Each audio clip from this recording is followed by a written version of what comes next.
Hi అండి, అందరూ ఎలా ఉన్నారు? అందరూ బాగున్నారా? నేను మీ గౌరీ. పిక్సెల్ పిక్స్ ఛానల్కి స్వాగతం అండి. ఈ వారం మన రెసిపీ వచ్చేసి టమాటా చికెన్ గ్రేవీ కర్రీ. మరి ఇంకా ఆలస్యం ఎందుకు, అది ఎలా తయారు చేయాలో చూద్దాము. ముందుగా అరకిలో చికెన్ తీసుకోవాలి.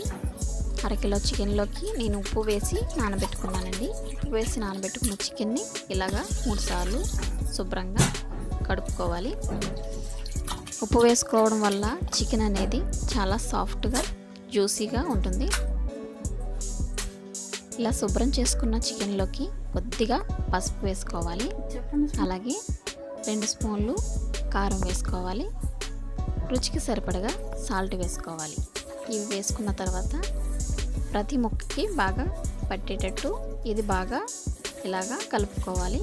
ఈ విధంగా మొత్తం మిక్స్ అయ్యేలాగా మిక్స్ చేసుకోవాలి.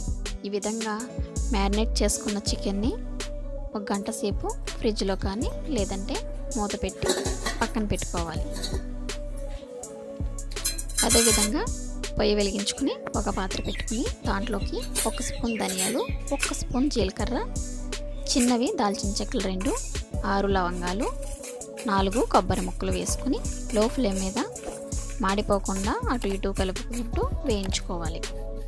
ఇలా వేయించుకున్న మసాలాలు పూర్తిగా చల్లారిన తర్వాత చిన్న మిక్సీ జార్లోకి వేసుకుని గ్రైండ్ చేసుకోవాలి. మెత్తని పౌడర్ లాగా గ్రైండ్ చేసుకోవాలి.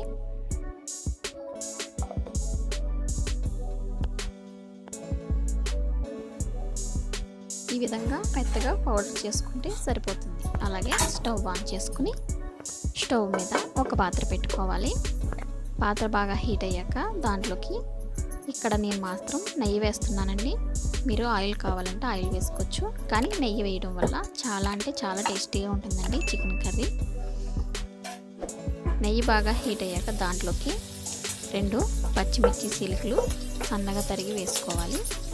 అలాగే ఉల్లిపాయలు 2 మీడియం సైజు సన్నగా కట్ చేసి వేసుకోవాలి. ఉల్లిపాయలు పచ్చిమిర్చి గోల్డెన్ బ్రౌన్ వచ్చేంత వరకు బాగా వేయించుకోండి. అలాగే 2 స్పూన్ల దాకా ఫ్రెష్ అల్లం వెల్లుల్లి పేస్ట్ వేసుకోవాలి. అల్లం వెల్లుల్లి పేస్ట్ ఫ్రెష్ తీసుకుంటే చాలా బాగుంటుందండి చికెన్ కర్రీలోకి. ఫ్రెష్ అల్లం వెల్లుల్లి పేస్ట్ వేసుకోవడం వల్ల చికెన్ అనేది చాలా అంటే చాలా టేస్టీగా ఉంటుందండి. అలాగే దీంట్లోకి పండిన టమోటా పెద్ద సైజు 1 కట్ చేసి వేసుకోవాలి. ఇలాగా చిన్న చిన్న ముక్కల కింద కట్ చేసి వేసుకున్న తర్వాత ఈ టమాటా ముక్కలు కూడా బాగా మెల్ట్ అయ్యేటట్టు బాగా వేయించుకోవాలి. టమాటాలు కూడా పచ్చివాసన పోయేంత వరకు బాగా వేయించుకోవాలి. ఈ టమాటా అనేది చికెన్లో వేయడం వల్ల చాలా టేస్టీగా ఉంటుందండి మనకి. అలాగే గ్రేవీ కూడా చాలా బాగా వస్తుంది టమాటా వేయడం వల్ల. టమాటా కూడా మగ్గిపోయి కదా. టమాటా మగ్గిన తర్వాత ఇందాక మనం చికెన్ని మ్యారినేట్ చేసుకున్న చికెన్ని ఇప్పుడు దీంట్లో వేసుకోవాలి. చికెన్ మొత్తం కూడా వేసిన తర్వాత మళ్ళీ బాగా మిక్స్ అయ్యేటట్టు బాగా మిక్స్ చేసుకోవాలి. చికెన్ బాగా మిక్స్ చేసిన తర్వాత దీంట్లోంచి వాటర్ వస్తాయి. ఆ వాటర్ అంతా ఇంకిపోయేంత వరకు బాగా వేయించుకోవాలి. వాటర్ అంతా ఇంకిపోయి ఆయిల్ పైకి తేలేంత వరకు బాగా వేయించుకోండి. ఈ విధంగా మనకి వాటర్ అంతా పోయి ఆయిల్ పైకి తేలుతుంది అంటే మనకి చికెన్ 50% కుక్ అయిందని అర్థం. ఇలాగా 50% కుక్ అయిన చికెన్లోకి ఇందాక మనం మిక్సీ పట్టుకున్న మసాలా పౌడర్ని ఇప్పుడు ఇందులో వేసుకుందాం. ఈ మసాలా పౌడర్ వేసిన తర్వాత కూడా మొత్తం మిక్స్ అయ్యేటట్టు బాగా మిక్స్ చేసుకోవాలి. దీంట్లో మనం మసాలాలో కొబ్బరి ముక్కలు వేసాం కదండి. కొబ్బరి ముక్కలు వేయడం వల్ల చాలా అంటే చాలా టేస్టీగా ఉంటుందండి చికెన్. ఇలాగ ఒకసారి ట్రై చేయండి మసాలా పౌడర్ని. చాలా అంటే చాలా బాగుంటుంది చికెన్ కర్రీ అనేది ఎంత టేస్టీగా ఉంటుందన్నది మీరు ఒకసారి ట్రై చేస్తే మీకే తెలుస్తుంది. అదేవిధంగా దీంట్లోకి కొద్దిగా ఫుడ్ కలర్ యాడ్ చేశాను. మీకు ఇష్టం లేకపోతే దీన్ని స్కిప్ చేసేయండి. అవసరం లేదనుకున్న వాళ్ళు మానేయచ్చు. నేనైతే కొంచెం కలర్ కోసమని కొద్దిగా వాడానండి.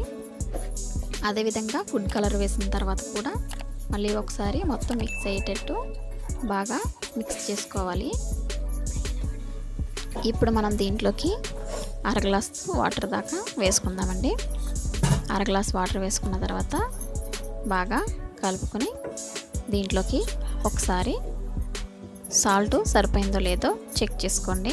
ఒకసారి సాల్ట్ సరిపోయిందో లేదో చెక్ చేసుకొని చాలకపోతే కొంచెం సాల్ట్ వేసుకోండి. అంతేనండి, టమాటా చికెన్ గ్రేవీ కర్రీ మనకి తయారైపోయినట్లే. చాలా అంటే చాలా టేస్టీగా ఉంటుందండి ఈ chicken curry.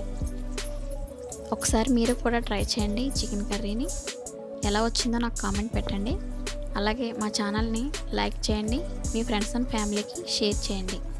Bye, thanks for watching.